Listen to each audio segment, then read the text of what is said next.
can expect to see even greater resources as we come to understand the nature of these resources and we develop the technology to make the best use of them. If we had put a graph up here for where you found natural gas even 5 years ago, most of those areas in blue that you see there would simply not be on our radar screen.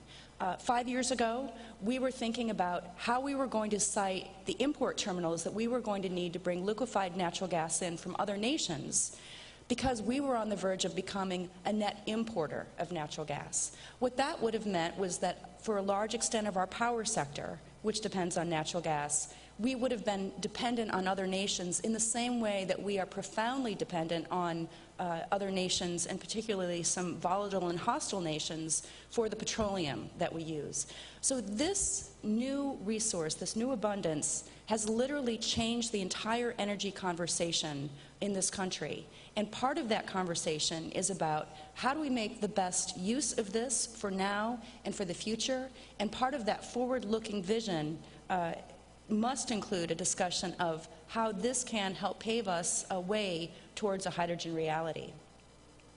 I wanted to show you just one more slide, and that is, there we go, and that is just to give you a sense of that this is not just the industry that is making these kind of observations about how profoundly our energy landscape has changed.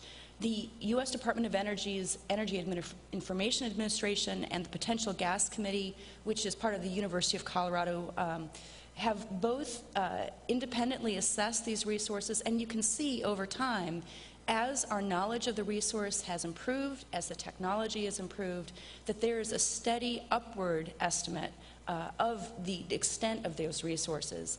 And even the President acknowledged in his State of the Union address last year that we now know that we have at least a century's worth of natural gas below our feet here in the country. We are now the world's largest producer of natural gas. And the question that's before us is, what do we do with that abundance? How can we make the best use of it so that it serves us today and for decades to come? And that's what's so exciting about the speakers that we have with us today. We will hear from each of our speakers. We've asked them to each give brief remarks and save questions for the end. But we've made sure that we will allow plenty of time for a good and robust discussion, because I think that the most important part of any kind of forum like this is always hearing what are on the minds of the people in the audience. And so we'll look forward to having a very active give and take with you all in the latter half of our panel, our plenary session this morning. So first, I want to invite up to the stage Andy Marsh, who is going to be speaking to us about some of those exciting opportunities to bridge to fuel cells. Thank you. Please welcome, from Plug Power, President and CEO, Andy Marsh.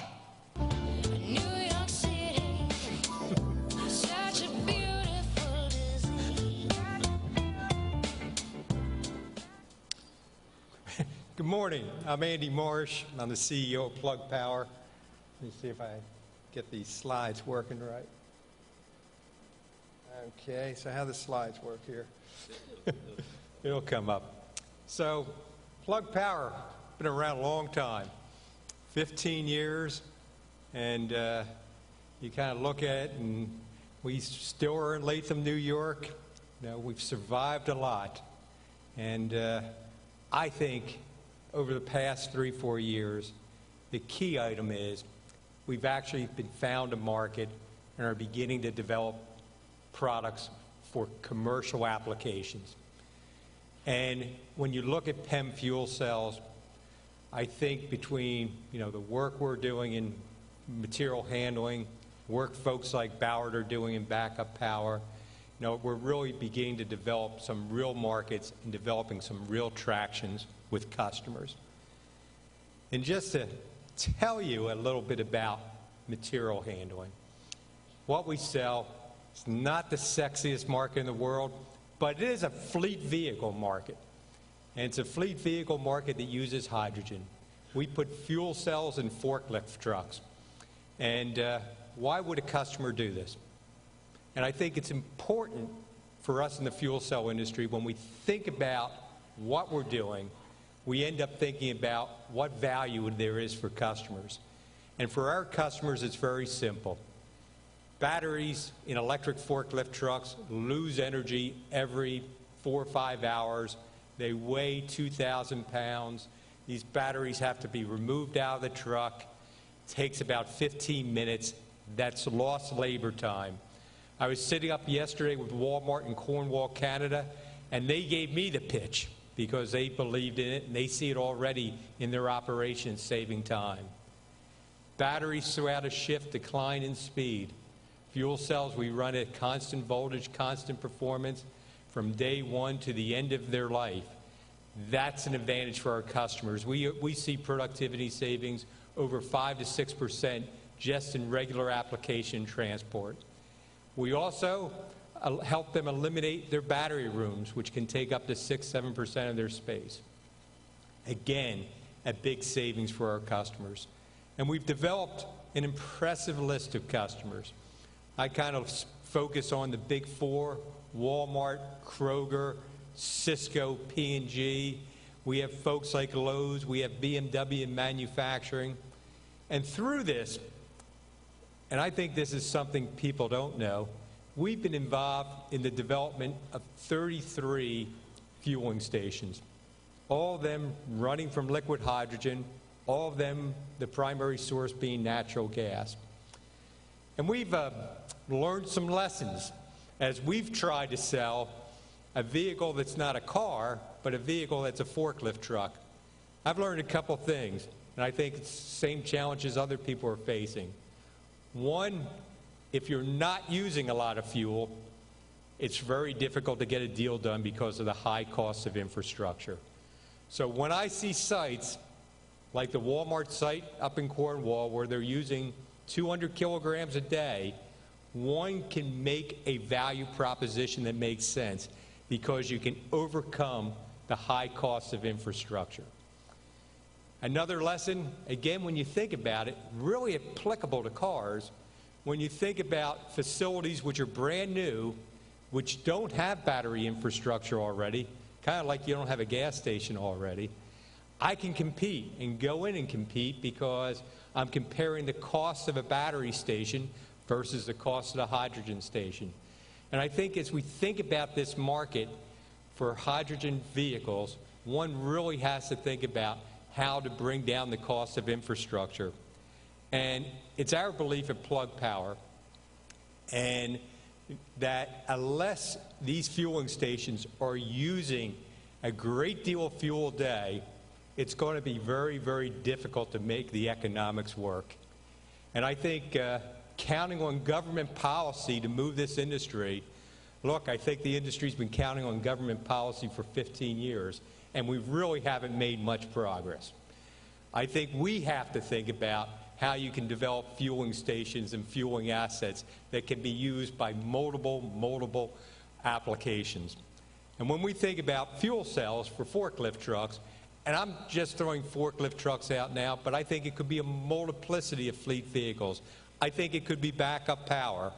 But when we look at, the proposed, the network for a hydrogen highway, and I look at where we have deployments today, we've actually looked at the state of New York down I-90 through 87, and I think we found 40 or 50 major distribution centers.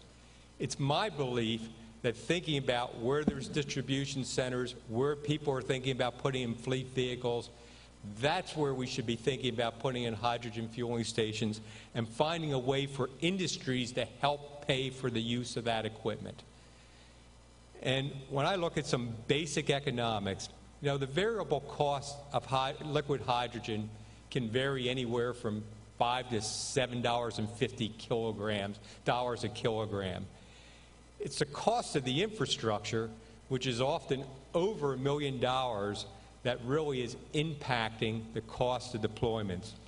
So when we think about a curve, on the top curve is kind of a auto-only scenario, and the bottom curve is an auto scenario with a combination of multiple use for that stations, like a distribution center.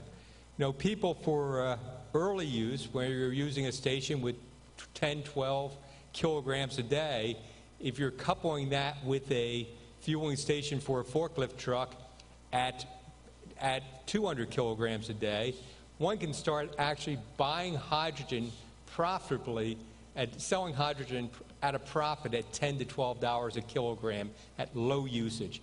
And to me, for us to move as an industry, those are the kind of ideas we need to think about. So, as my final pitch here is that, today, Plug Power is actually involved in lots of infrastructure. 95% of the fuelings of vehicles in this country, be it forklift trucks, 18,000 to 20,000 a week are going on in Plug Power vehicles. And we've learned, unless you use that asset, you can't make a viable economic value proposition. And I believe the same holds true as we think about developing the hydrogen infrastructure here in the United States. Thank you.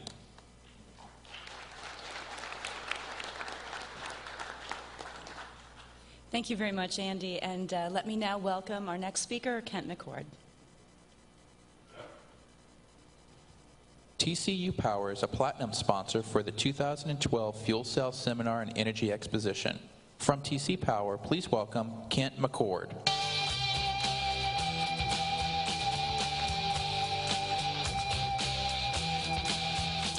Good morning.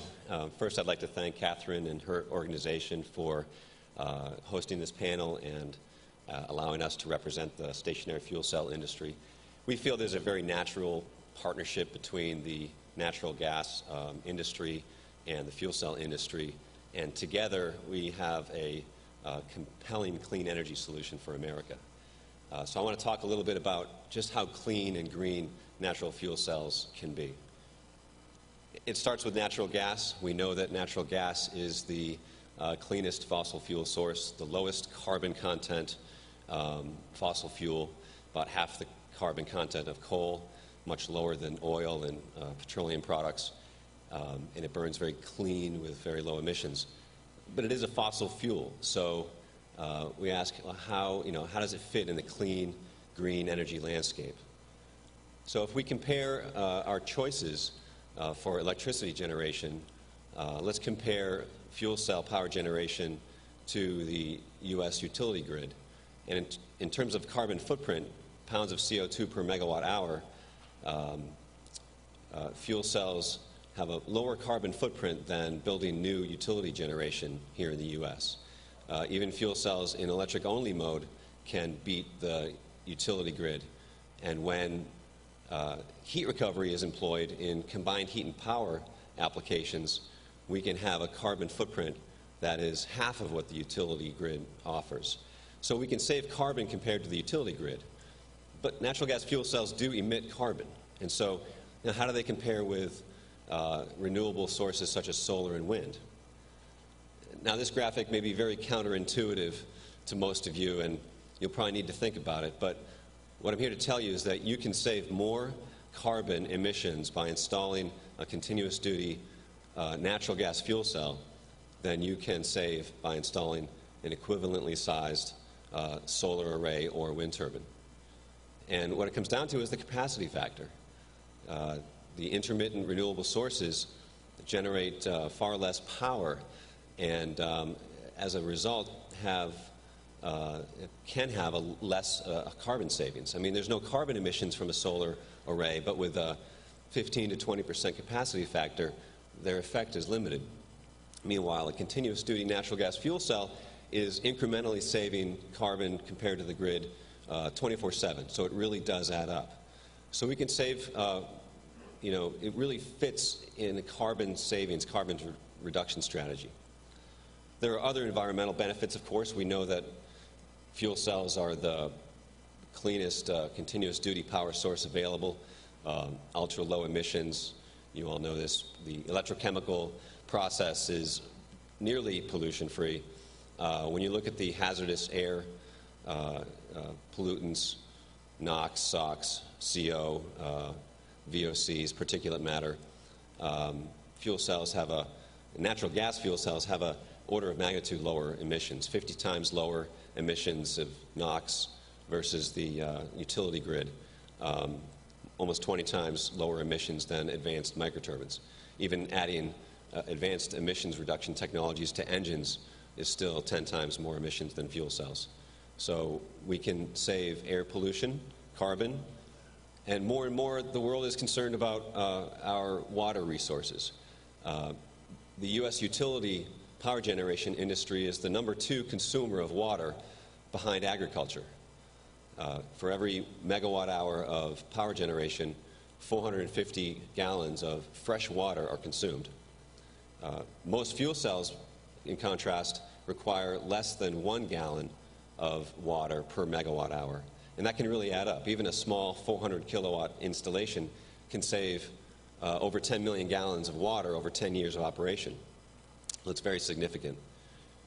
So carbon savings, air emission savings, water savings, I think the case is clear. It's clearly a clean, green solution for today and for tomorrow. But we know that it's more than about environmental benefits and sustainability. We have to be competitive. So what I've calculated here is a Connecticut example of what the fuel cell net cost of generation could work out to be. Now, there are many variables in this type of calculation, including type of fuel cell, installation cost, application details regarding energy usage and electric rates. But we see in our major markets of California and the Northeast that we can get to a net cost of energy of about 9 to 11 cents per kilowatt hour. Now that includes the federal and state incentives that we enjoy at this time. That's very competitive versus average commercial and industrial utility rates in those regions. So you can save money with natural gas fuel cells. And that benefit really can extend over time. And in addition to savings, you can also get a certain budget certainty by making your own power on site with natural gas fuel cells. By purchasing the equipment, you can enter into a long-term service agreement with the fuel cell provider, and so your equipment and service portion of your utility expenses can be very fixed over time. And then you can enter into long-term gas contracts with gas marketers, today's very attractive low prices, and really fix a large portion, the equipment, service, and natural gas, and have a certain budget certainty, which really helps in the value proposition. And even in this graphic, I'm showing equal 3% escalation on electric and gas, and even on the service price. And you can see that the savings benefit can grow over time because you're fixing at least a portion of your expenses. So clean, competitive, and very relevant today is the ability to have secure, reliable power available to you when you need it most. Hurricane Sandy from last week is the latest example of this benefit. Natural gas distribution infrastructure is very reliable.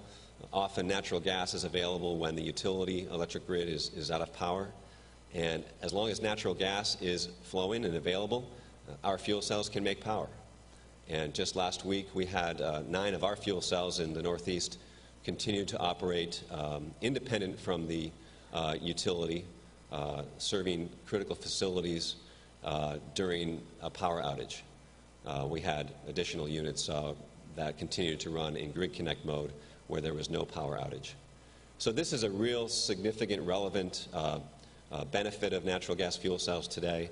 And one thing I think people need to look closely at is the reliability of backup generators that sit idle 95% of the time. And can you count on them to come up and get up and running? And even can you count on diesel being delivered? With a continuous duty natural gas generator, you know or natural gas fuel cell, you know that the fuel cell is operating and the natural gas will be available for the period of the outage and really can enhance your power security and reliability. So that's it, pretty quick. Natural gas fuel cells, we think it's a great partnership, clean, competitive, and reliable. Thank you.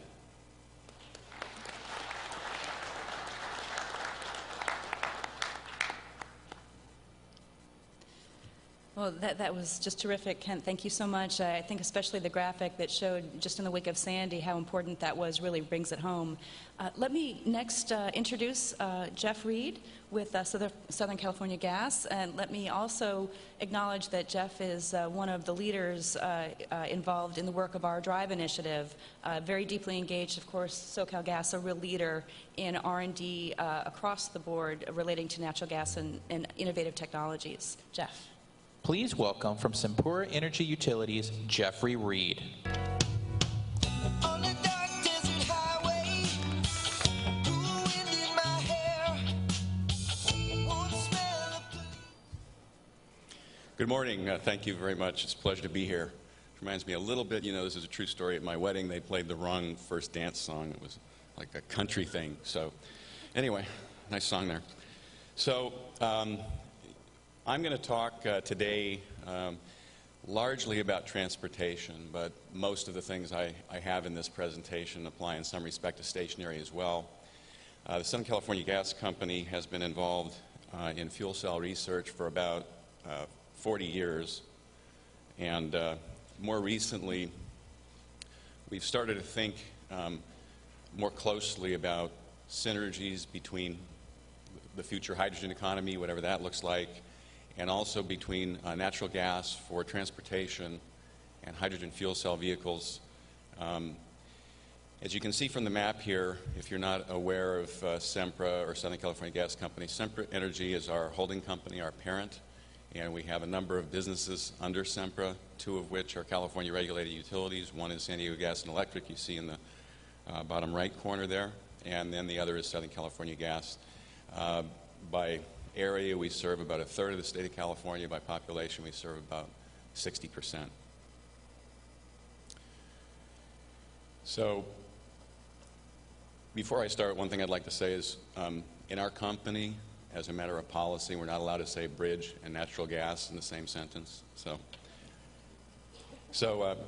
natural gas, I think you've heard in some of the prior presentations that natural gas has a lot of benefits in itself. It's clean, cost-effective. It's a domestic energy resource. And one important aspect is that it's technically and commercially mature. So as a pathway that's synergistic with other technologies, it has the opportunity to gain commercial deployment and widespread installation in the near term. The question we face often in discussions in the state of California, where we, as you're probably aware, we have greenhouse gas limits legislated in California that reach 80% of 1990 levels by 2050 and have a glide path from current to that level beginning effectively now, 2012. So the key question that we're looking at is how close can natural gas transportation solutions come to zero emissions, and what synergies exist between natural gas technologies and other technologies, particularly zero-emission vehicle technologies. The state of California Vision for Clean Air, which was produced by the California Air Resources Board, articulates one scenario of a vision for the transportation future in the state, and by 2050 it reflects over 50% of passenger vehicles being fuel cell vehicles. So that's sort of a clear perspective on long term. And then the question is, is that precisely where we wind up, and how can other technologies fit together with the vision for zero emissions over the long term? So I'm going to go pretty quickly through a few of these slides.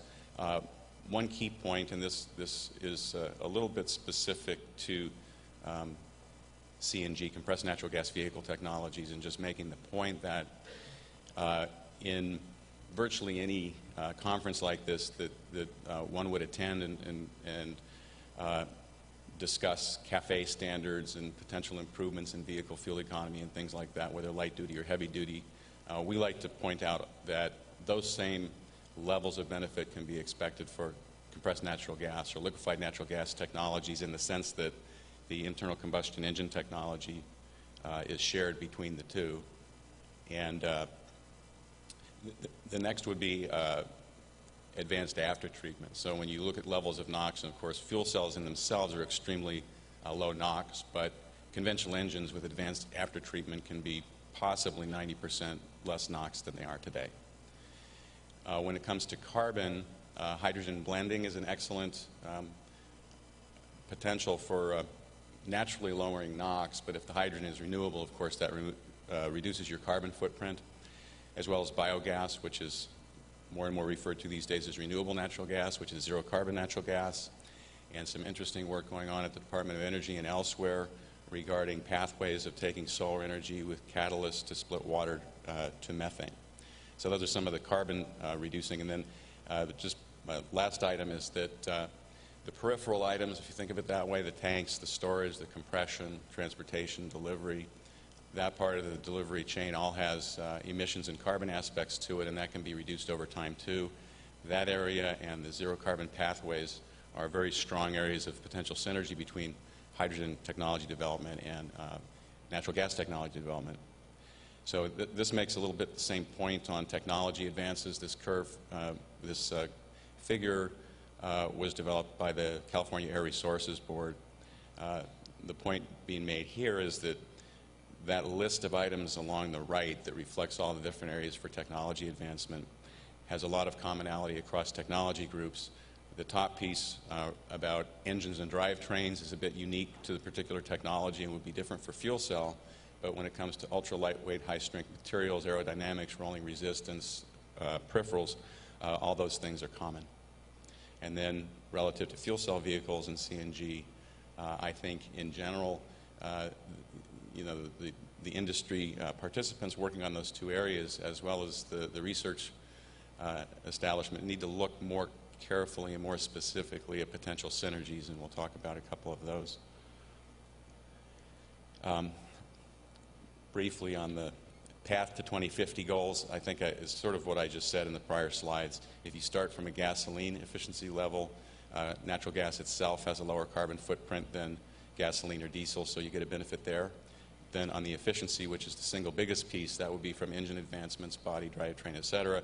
If instead of CNG you're talking about fuel cell, that middle bar is about twice as big, so you already get another significant bump. And then to hit the 80% reduction goal, we can blend renewable gaseous fuels. So some of the areas of synergy in the research and development area between hydrogen and natural gas, one is adsorbent storage technologies, which are getting a lot of interest these days because they allow gaseous fuels to be stored at much lower pressures than the 10,000 psi for hydrogen or the 3,600 psi for natural gas. And that reduction in pressure requirement has a number of benefits to it. One is just the energy requirement for compressing the fuel, but in addition it creates a lot more flexibility in how tanks can be designed and how they can be placed on vehicles. Another area would be conventional tanks. In the hydrogen area, there's a lot of work going on relative to cryogenic storage, but just conventional gas storage tank technology is a technology that's shared between the two. Home refueling is something that in the natural gas side has had a renewed thrust of interest over the last couple of years. Cross-industry group of stakeholders working pretty hard looking at options there, and the DOE has funded something in the order of $15 million or so in research on home refueling. So it would be a natural extension of that to look at potential home refueling for hydrogen as well. So there's a lot of work going on, particularly at the Department of Energy, on different pathways for fuel production and delivery. This one reflects a number of them and just points out that natural gas currently is the feedstock for 95% of all the hydrogen produced, and that is likely to be the case for quite a long time in the future. So it's worth, in my view, some more focused attention on reformation technology at the university and DOE level to try and get the costs down. The DOE recently did a study on fuel cell costs that sort of did a learned out manufacturing look at high volumes of production, focused mostly on automotive applications, and showed roughly 2 orders of magnitude in cost reduction potential based on technology advancement and manufacturing scale. But the long pole in that tent was that the reformer component, the fuel processing unit and related equipment, didn't show much cost compression. And my thought on that was that there was a point design assumed in that particular study, and it's probably worthy of some more focus on reformer technology, including some advanced concepts that places like Caltech, JPL are looking at on non-thermal plasma type things. So using, new types, more breakthrough type reformation processes.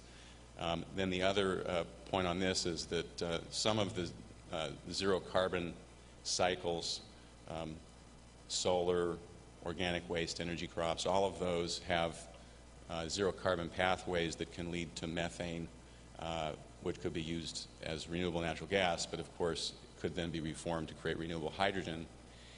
And in my view, it's not clear that, for example, organic waste, either digested or gasified, to create methane and then reformation may not be a less expensive way to make renewable hydrogen than splitting water with renewable electricity. That remains to be seen. Both technology pathways have a long way to go, but I think from our view, some of these organic pathways should have a little bit more focus than what they're getting. Here's one picture of such a concept. I won't go into detail on this. This is something being worked on at Caltech, but it takes sunlight and in the presence of catalyst splits water and can create methane or hydrogen directly from sunlight. So this isn't photovoltaics and splitting electricity. These are thermal processes, and there are lots of these being worked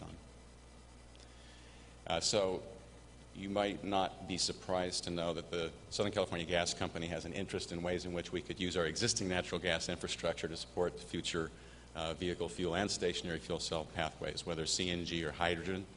So we have a picture of our pipe in the middle there. But so this is just to make that point that we have existing huge infrastructure of natural gas pipelines and storage that can be leveraged for our stationary and transportation needs.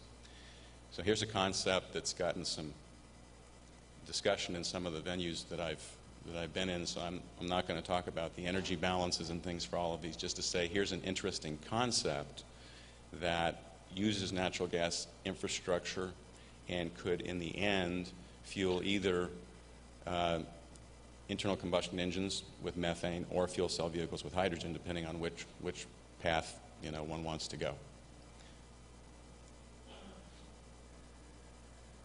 So, just wrapping up, relative to CNG and natural gas infrastructure, in California there's a lot of concern on policymakers that if we invest in compressed natural gas and natural gas vehicle technologies, that could be stranded investment. Our view is that the life cycle of a refueling station, the life cycle of a vehicle isn't that long. So to us from SoCalGas, we view that as kind of a no-regrets policy, and that allows us also to get a head start. And when it comes to co-siting of infrastructure for fuel cell vehicles and things like that, we see that as a leg up.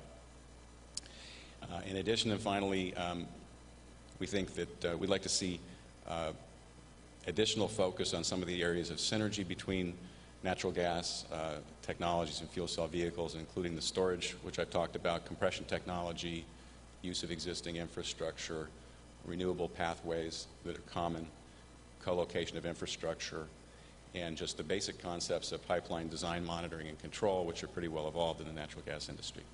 Thank you.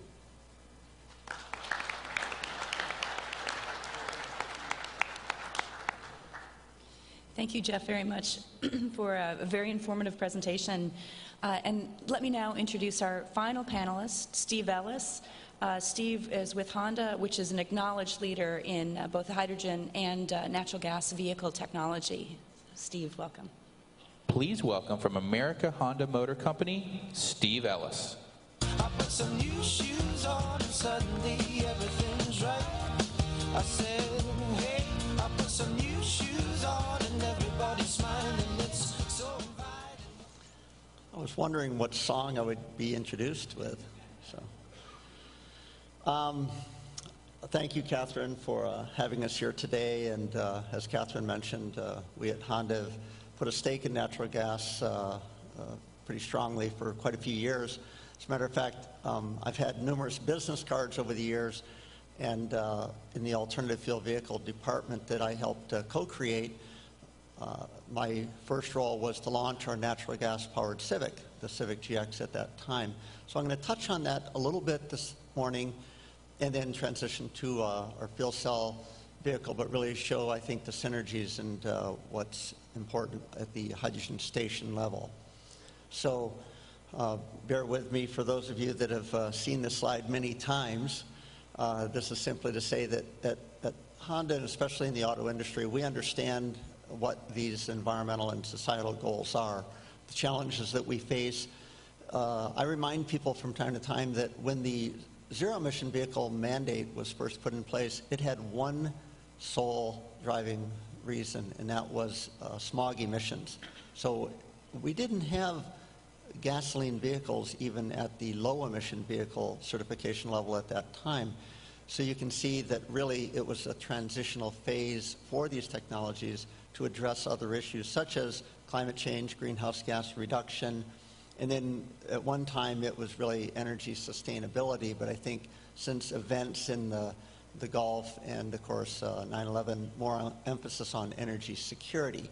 So over time these things have, I'll say, transitioned and added to the challenges of vehicle transportation and what we're introducing over time. And yet we've really remained steadfast in our focus on a portfolio of vehicle technologies to address this. You know, we've lived through this over time, and we've heard, you know, which vehicle, the question, which vehicle will be the winner? And we don't subscribe to that. We believe that it will be a choice of vehicles that people will want, a variety of vehicles that will meet their needs. No single vehicle technology really will supply that answer.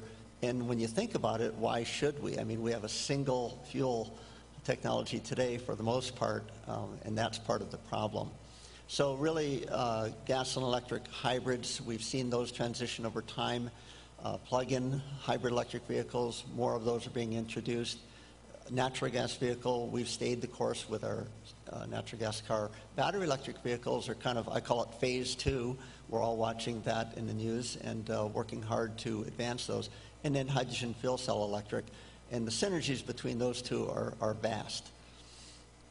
So on the natural gas vehicles, the Civic GX was introduced in 1998, focused primarily to fleets, and I'm going to touch on how we're transitioning that with a retail consumer emphasis, and that's going to play great dividends for us with fuel cell vehicles. But it's received a lot of awards, cleanest internal combustion vehicle, and it's highly respected and recognized in that space.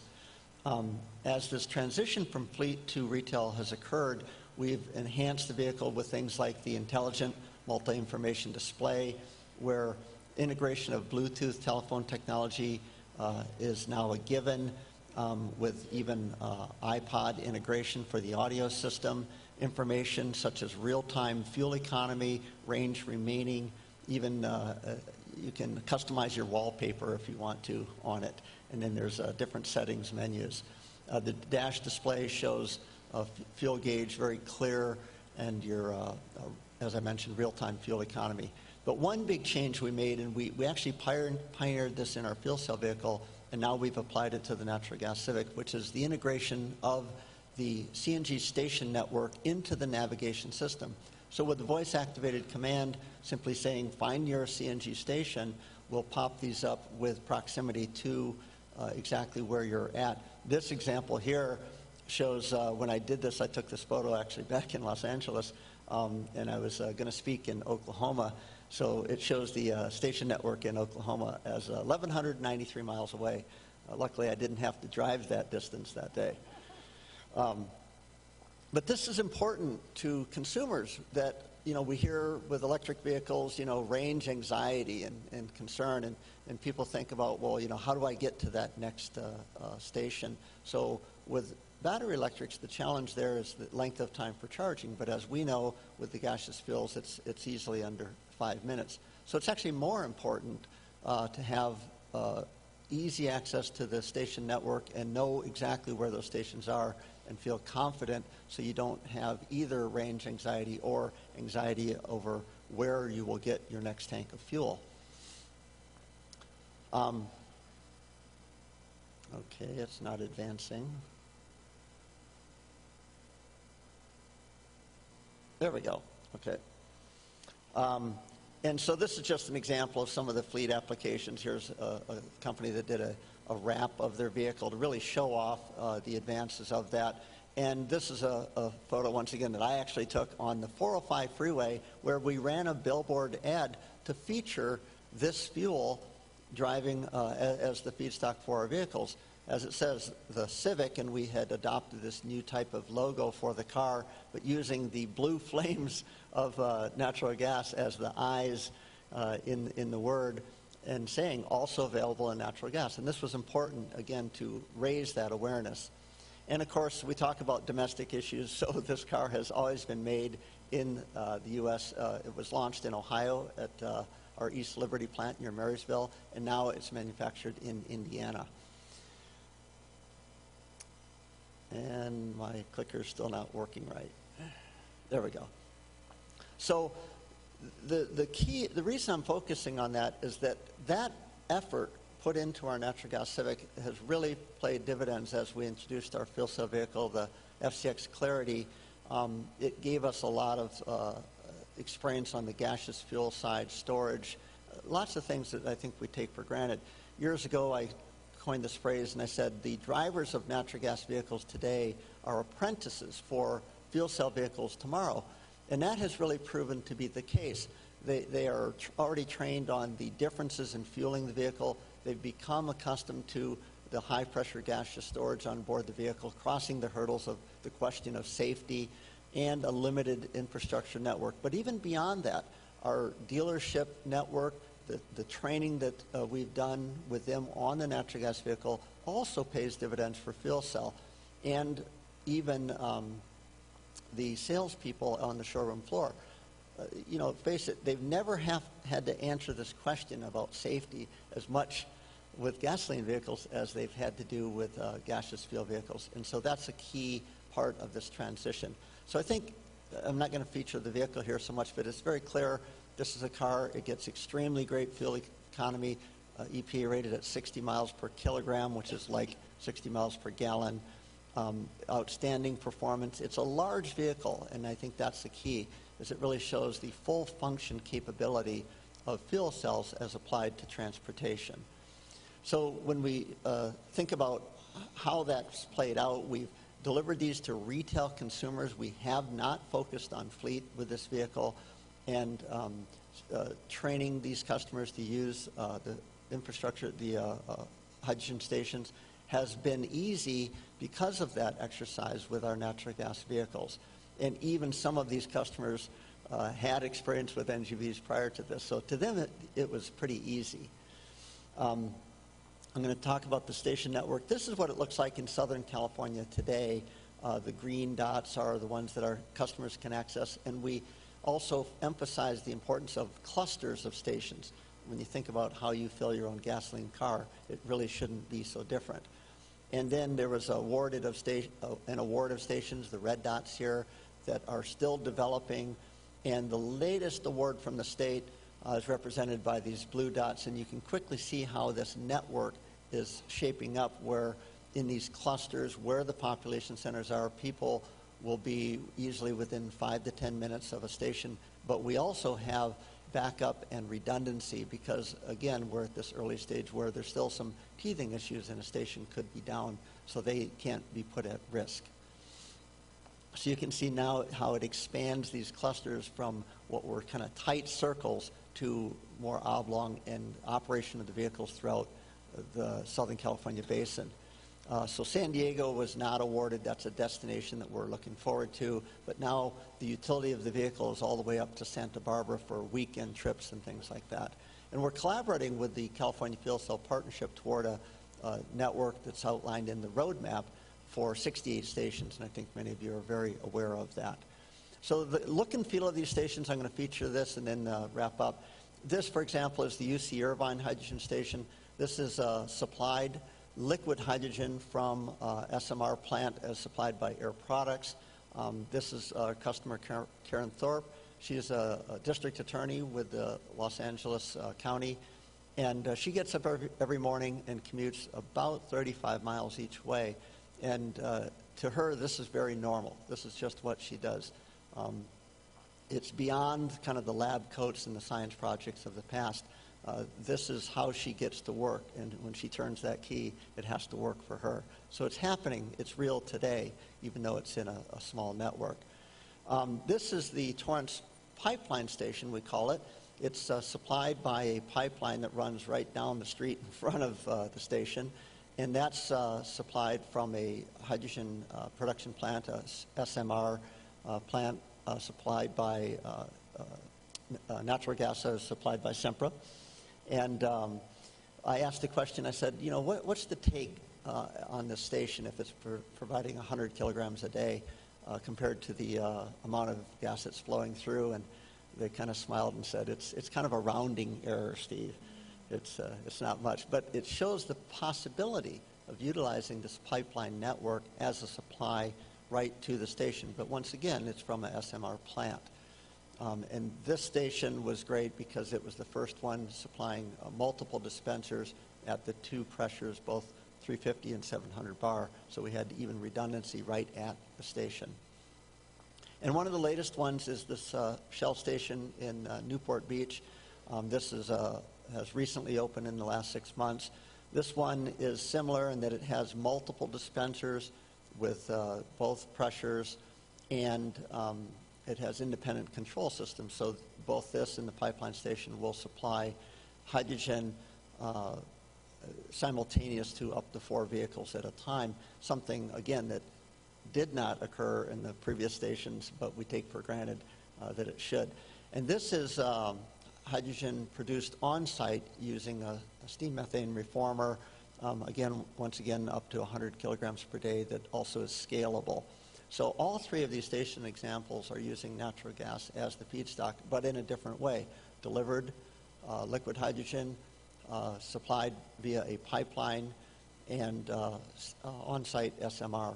So the diversity of feedstock is a given, and we also have electrolysis stations in Southern California, but the method of doing it is also still playing out, and it shows the diverse ways that it can be done. So, you know, in wrapping that up, we get it. We understand that there's a new opportunity with this newfound supply of natural gas in our country, and the emphasis being on energy security. And of course, the environmental benefits are a given. We understand that, and that's why we're emphasizing this and focusing on it. So in summary, we believe that a portfolio of technologies really are critical that will supply the choice that people want, from reducing oil with some technologies to completely eliminating its use.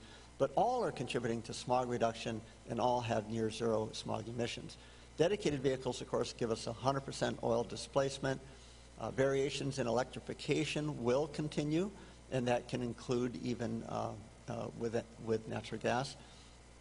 But again, we feel there's no single winner. And natural gas as this direct fuel or feedstock will be critical for success. We think that incentives should be tailored based on the societal benefits, but also a retail sales emphasis will really move the needle. That's when the public start talking about it. It moves the discussion from the garage to the kitchen table. And consumers expect to travel to destinations and really need connector stations, and that's different from the fleet model. And bridging the gap, such as between Los Angeles and San Francisco, or to Las Vegas, or even locally here from Hartford to D.C., that will only occur with a retail consumer emphasis. And the last is to be patient. It's slow. This is slow and hard work. Acceptance will take time. It's been about 14 years since the first hybrids were introduced, and look at what a small percentage of the market they have today, though it's accelerating. So acceptance will be really commensurate with economic value, we believe. And we do still need public and public-private partnerships to succeed.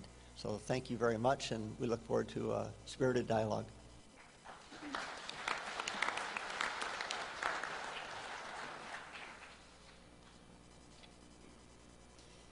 Well, first, please join me in thanking all of our panelists for some really excellent, informative presentations. Thank you.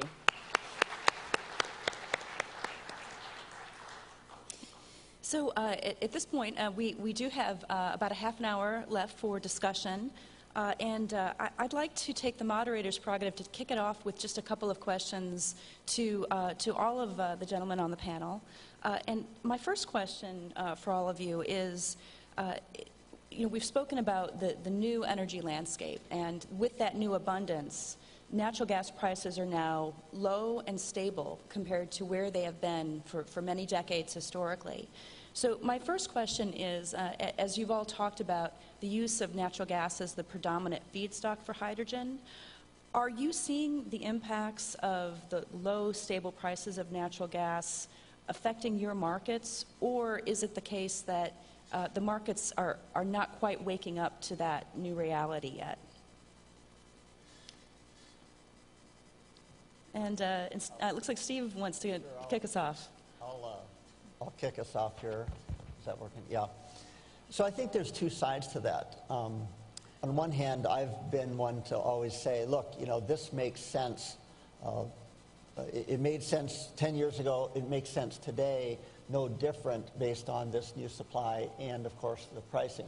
But I think what the pricing has done is it's, again, brought the attention to the family, to the individuals, to the public, that causes them to say, hey, if this is such a vast supply and the price is good, then why don't we use it for transportation? Why aren't we using this more for a variety of ways? And I think what we're doing is showing that this possibility does exist.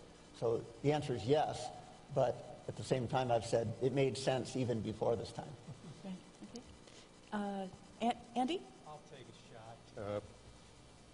So with our customer base, the lower price of natural gas actually stabilizes the variable cost of hydrogen over time. And it actually helps us in the discussion about what the long-term cost of their distribution center may be.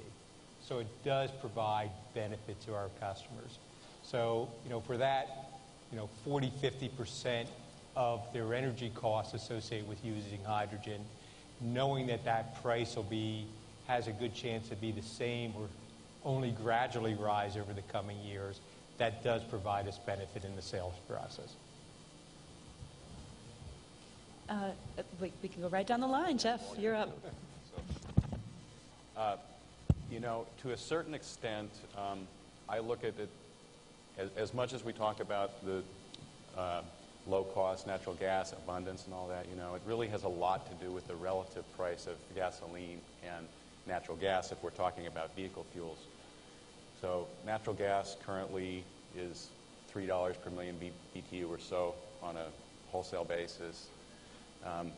But if you convert that to a gasoline gallon equivalent, you divide by 8. So, even at $6 a million BTU, it's only 75 cents a gallon out of what you pay. So with compressed natural gas, the transportation, compression, and those parts are, in general, more than the commodity itself. The compressed natural gas vehicle adoption, or eventually fuel cell vehicle adoption, will probably be driven by a spread between diesel and gasoline and the alternate fuel. So to me, the forecast of sustained relatively high gasoline and oil prices is as important as the relatively lower natural gas prices, and the key point being that natural gas and oil prices have decoupled. They no longer run directly together because the supply dynamics of natural gas are now different than what they are for oil.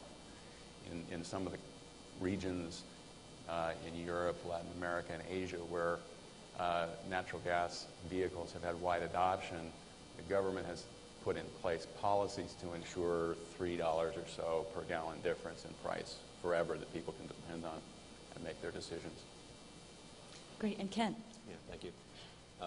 My comments would echo what Andy said about the benefits to your market. We have the same benefits, certainly seeing more interest for natural gas fuel cells based on lower natural gas prices. But I'd like to point out that a critic of mine might say, well, utility electric rates are coming down as well, because there is a very strong tie in the U.S. between natural gas prices and electric rates. And it's the spark spread, similar to what you're saying, Jeff, but for our business, it's the spark spread between natural gas prices and electric rates that drive our economic value proposition. But I think the difference between natural gas commodity, if you will, and the electric utility commodity is we all need to consider what type of investment needs to be made in the electric grid in this country in the next 10, 20 years. Obviously, the last several storms have highlighted the fact that there's a tremendous investment required, and what's that going to do to the electric prices over time, and then the pressure of public pressure that utilities face for renewable portfolio standards and clean energy.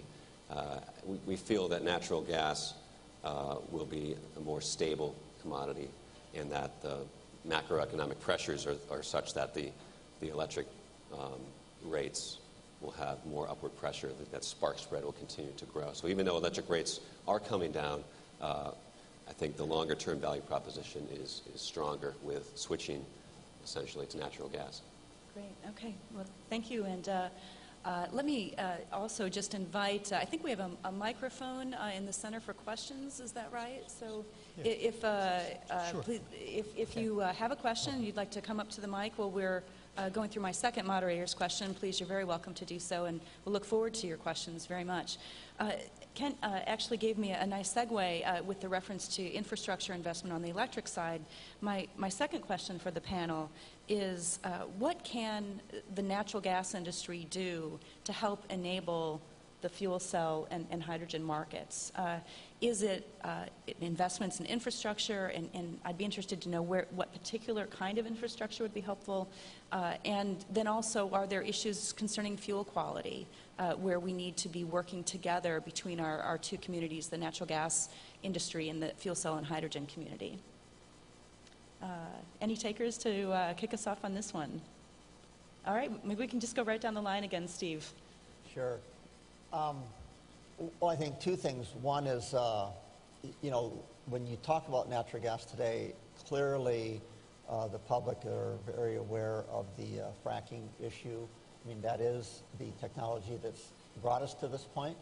So I think, it's another question that's posed even on the showroom floor of a vehicle dealership when people ask about this technology, whether it's hydrogen fuel cell or the natural gas vehicle, and they need good answers, and they need assurances that this is a technology that is being addressed, the challenges are being addressed.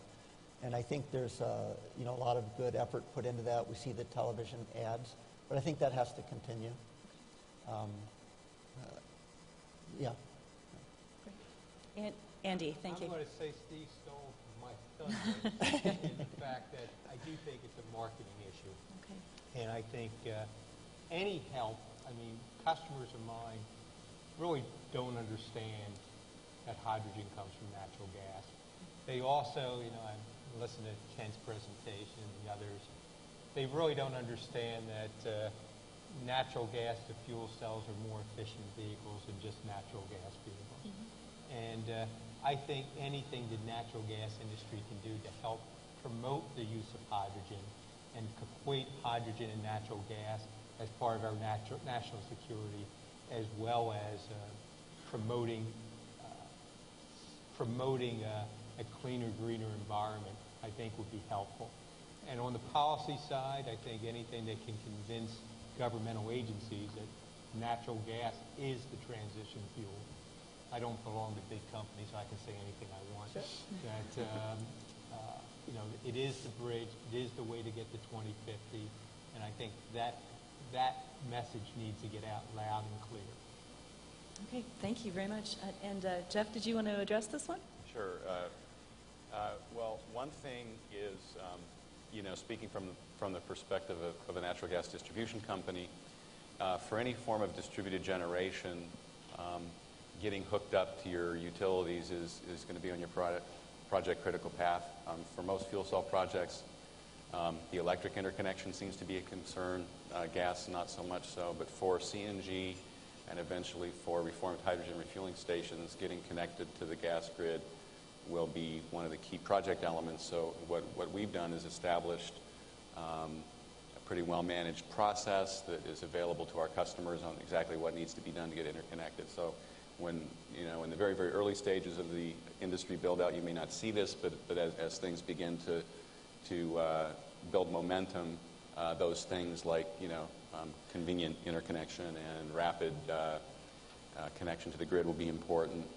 I think there's also room for the natural gas industry to work together with the various hydrogen industry constituencies on codes and standards. There's some elements of commonality around, pressure vessels, pipelines, things like that.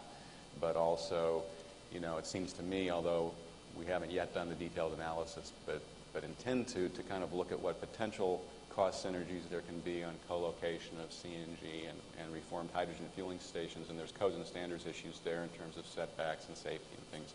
So that can be done jointly between the groups.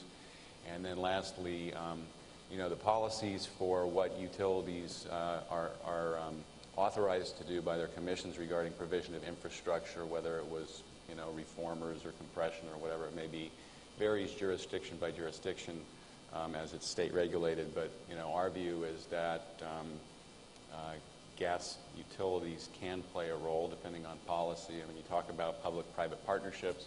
Investor-owned utilities are private, but we're regulated, so we're sort of in the middle, and we would be enthusiastic about being able to co-invest in some of these infrastructure projects. I guess what I would say, Catherine, and I don't want this to sound naive. I'm not this naive, but we believe that we talk to gas companies, and we feel that there's a tremendous opportunity for them to be a channel to market for us for our products, and through ownership or other avenues.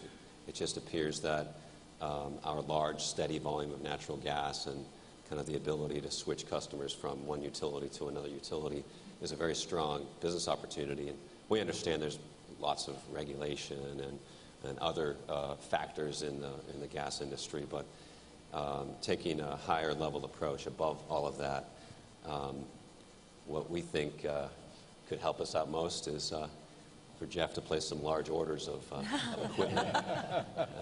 So maybe we'll talk about that later. Well, yeah, let me just, that's sort of what I was talking about in terms of the regulatory jurisdictions. I would, beyond just infrastructure, I would include as well ownership of distributed generation for gas companies. And I know among our peer group, particularly the larger gas companies, most of them would like to do that.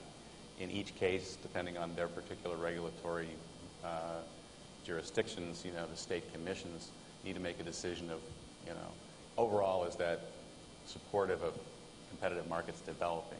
That's the big concern in California. So we try to think up proposals that we can say, okay, this is actually creating more volume, making a bigger pie, not crowding people out. But that's generally the issue.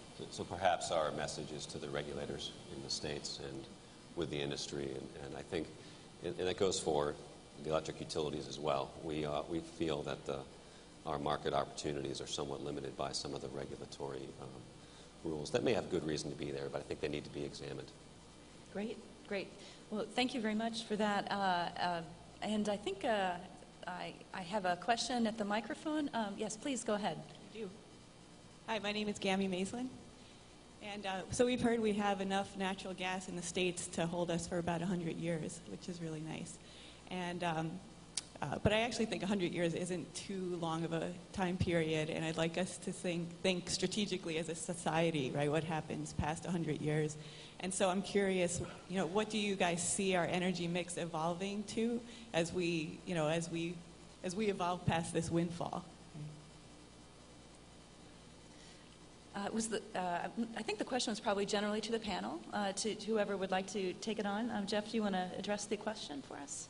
Well, I think already we're seeing a migration to more renewable resources.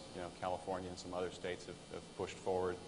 In California, we have a 33% renewable portfolio standard. So eventually that fills in. What we think from the gas company perspective is that some of the gaseous fuel technology pathways should receive focus. The organic waste, eventually organic energy sources that are non-waste, like algae and energy crops, and some of the solar, electrochemical, water splitting, and those things are of most interest to us. But the fundamental answer would be that geological hydrocarbons have to be replaced with other things, and non-geological liquid and gaseous fuels are, have all the benefits that the geological ones do, which is high energy density and easy to transport and existing infrastructure. So, wind and solar certainly, but we need to, also be developing, because these liquid and gaseous fuels are non-intermittent, and they're going to be needed,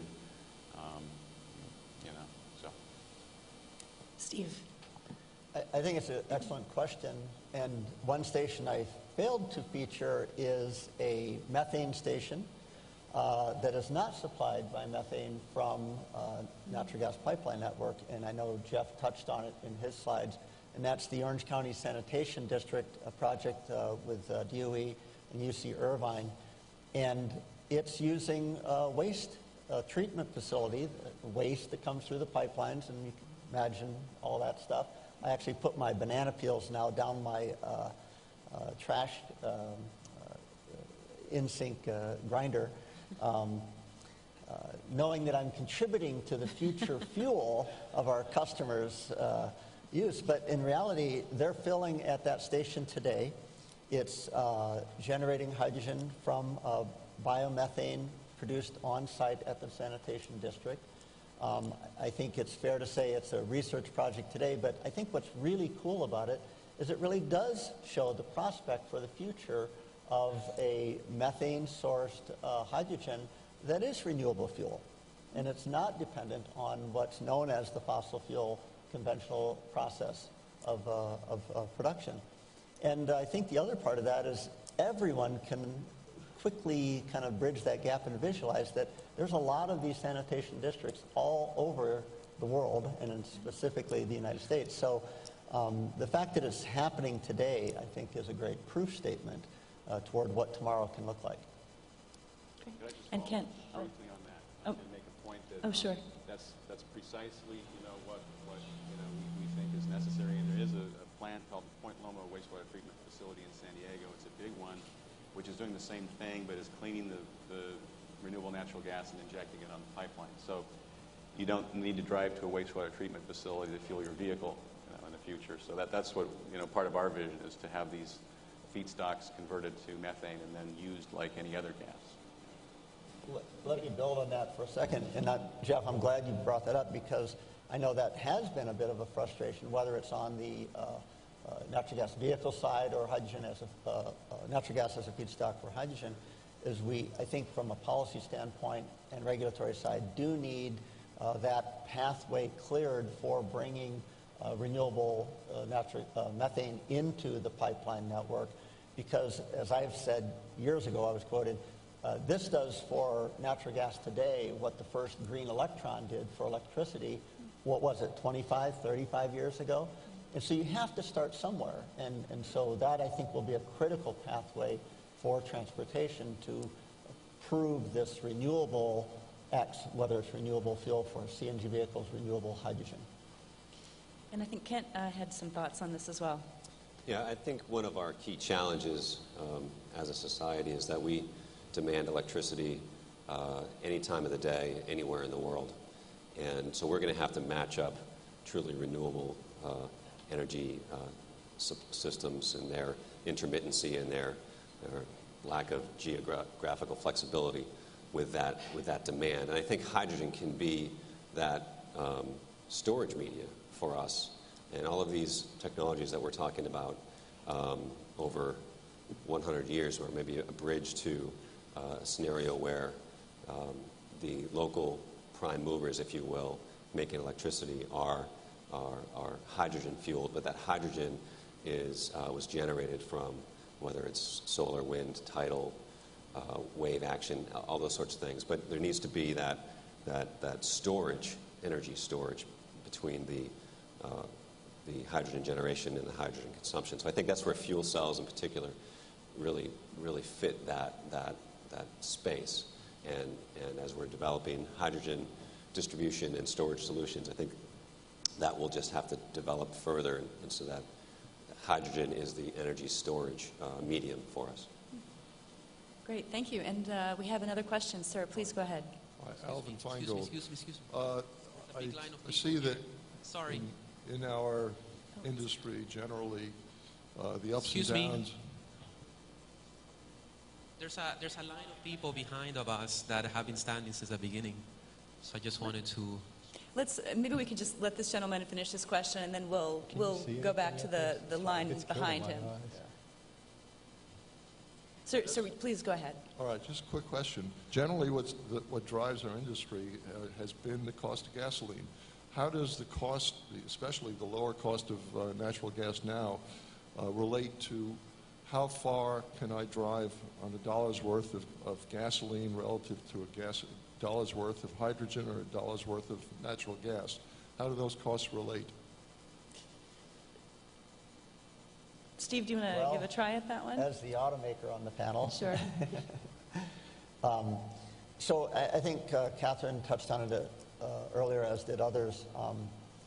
On the natural gas vehicle side, what we have now is a price gap, a spread between gasoline and natural gas as delivered at a dispenser for vehicles that we haven't seen in the past. It's always been less, but now we're seeing $2 to $2.50 spread, and those economics are really making a difference. I'm not going to get into the math. I think it's pretty easy to do. You just take a vehicle's fuel economy and what is the price of the fuel, and you can compare it to a comparable gasoline vehicle.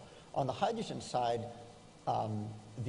as has been mentioned, the feedstock is not the major price component of bringing fuel to a vehicle. It's the hardware itself, the compression, storage, and things like that.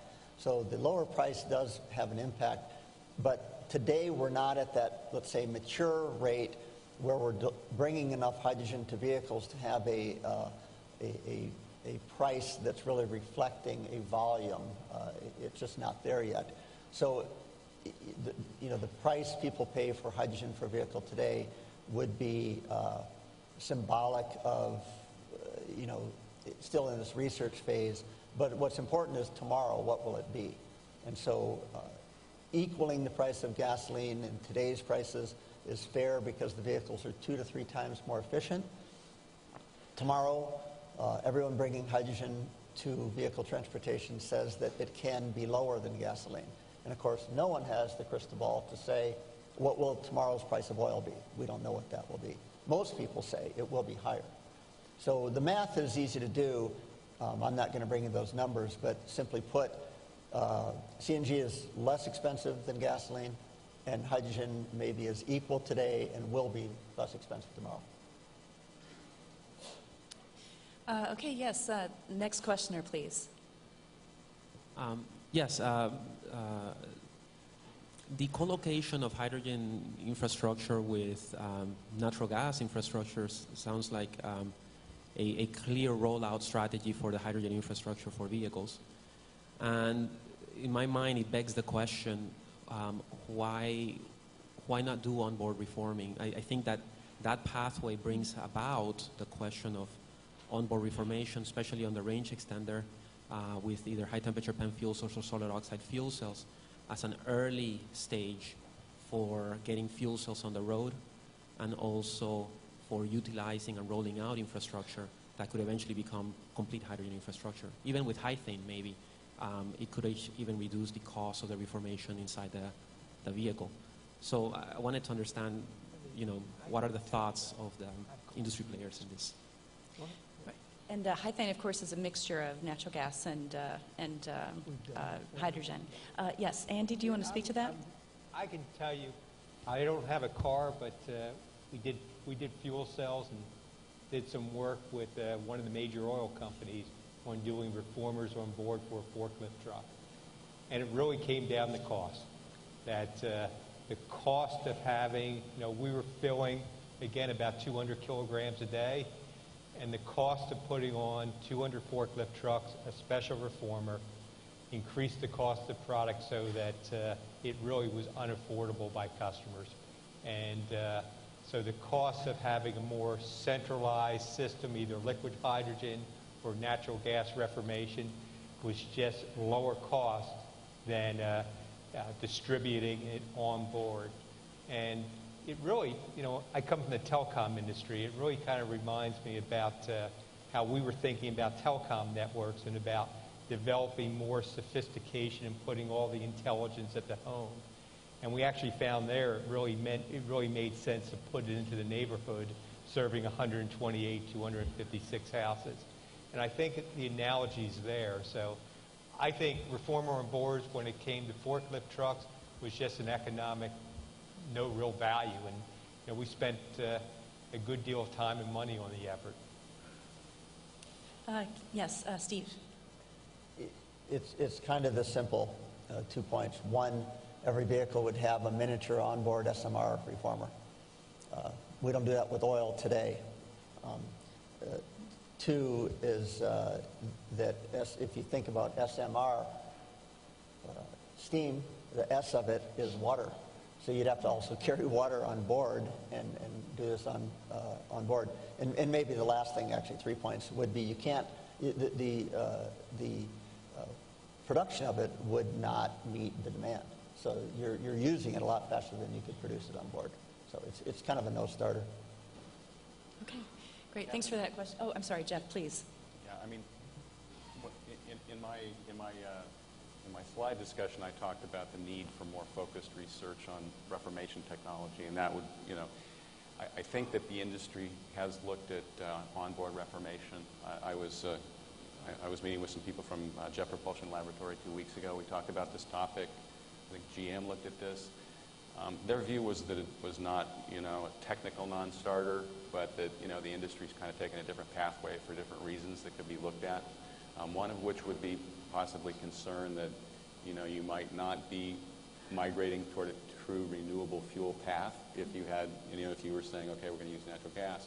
If people were convinced, which, I'm not saying they will be, but if they were convinced that renewable methane was going to be abundant and relatively low cost, then the perspective would not be that you're going to lose, that renewable pathway, maybe get looked at. But, from what I've heard, it's not a technical showstopper, but it's not something that, after analysis, the industry has migrated toward. Yes, ma'am, next question. Yes, my question is related to infrastructure and an opportunity that is kind of in alignment with the initial map that we saw. I come from Northeast Ohio, in particular a section of Ohio which is where that deep, rich vein is of natural gas. The discovery of this is also bringing in new pipelines. And it would seem to me that there's a tremendous opportunity as they develop these greenfield pipelines to take into account building the infrastructure for fueling at the same time, as you've already done with existing pipelines. What lessons learned can you share with the section of the country which certainly has the least amount of infrastructure in using this opportunity in the right way? Any takers from the panel? I can, I'm happy to try to address the question.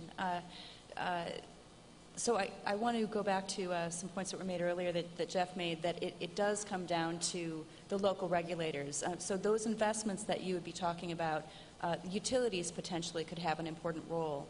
And many of the natural gas utilities, some of our membership, are very interested in participating in that market. Our view is that it's going to take all of the investment that we can bring to bear to build a truly national infrastructure for natural gas vehicles. And that's why we're working with the public utility commissions that are the ones that can make those decisions about whether utilities are able to participate in those markets. So I think that one of the lessons that we can learn from other successful parts of the country that have built that infrastructure, like Southern California, like Utah, is that they have had, and I should mention also some recent movement in Georgia, but those utility commissions have taken, have been willing to look at this problem in a way of, how do you build the infrastructure and how can utilities play a part in that, whether through public-private partnerships or through owning and operating their own stations. But it does come down to local issues, and it means that we've got to be communicating with the public utility commissions. That's where that decision really resides. So thank you. I'll just follow up briefly on that. It also depends upon the expectations of the natural gas companies regarding, how much demand for compressed natural gas there's going to be. Because all the utilities, gas utilities, have a planning process like the electric utilities do, where we're going to need new infrastructure. So in locations where, let's say, fuel oil is used for heating or something and there's not a natural gas distribution infrastructure, that's one thing.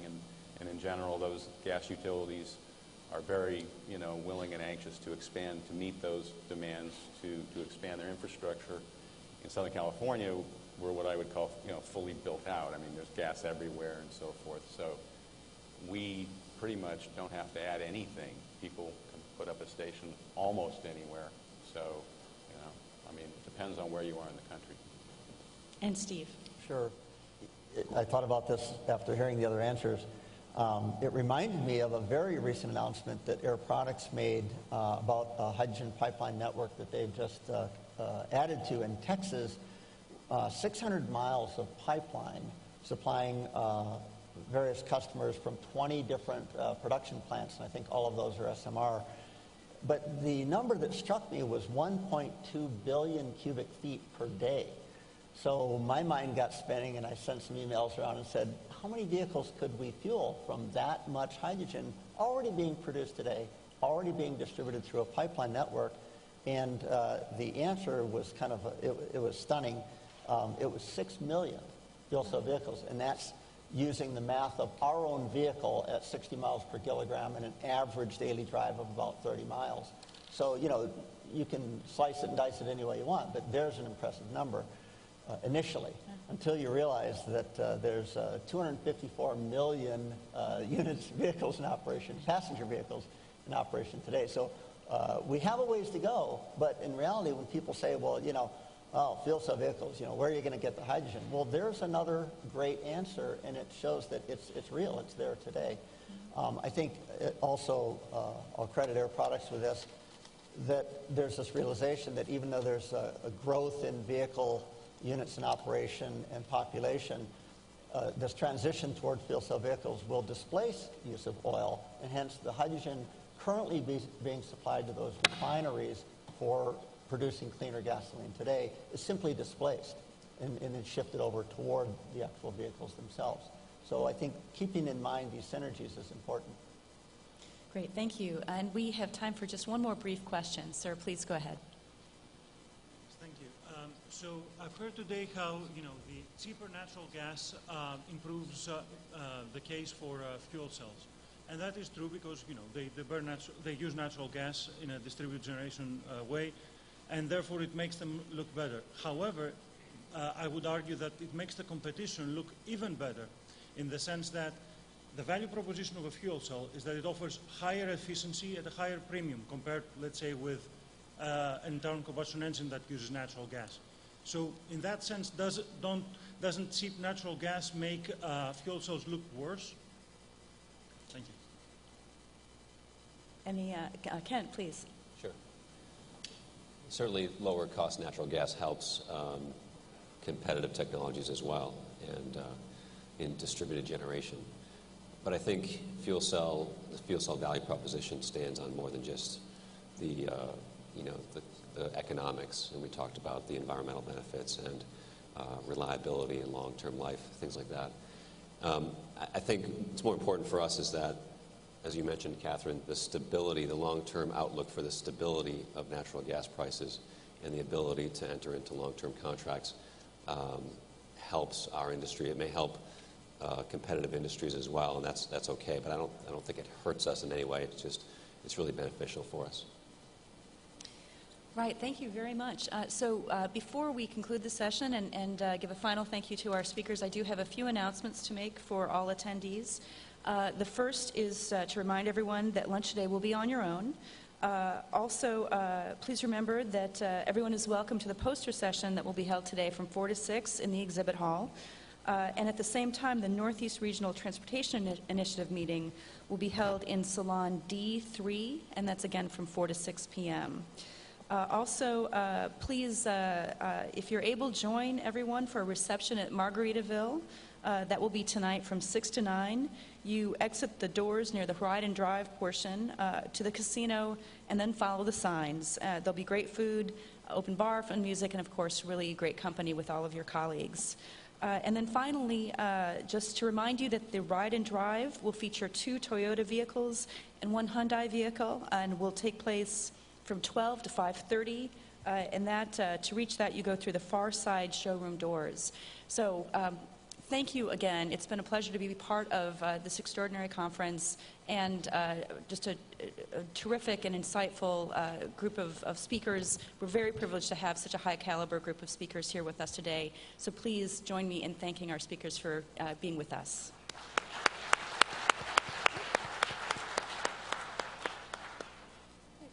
Ladies and gentlemen, please proceed to your right for this morning's break in the exhibit hall. This morning's break is sponsored by Toyota, a silver sponsor at the 2012 Fuel Cell Seminar and Energy Exposition.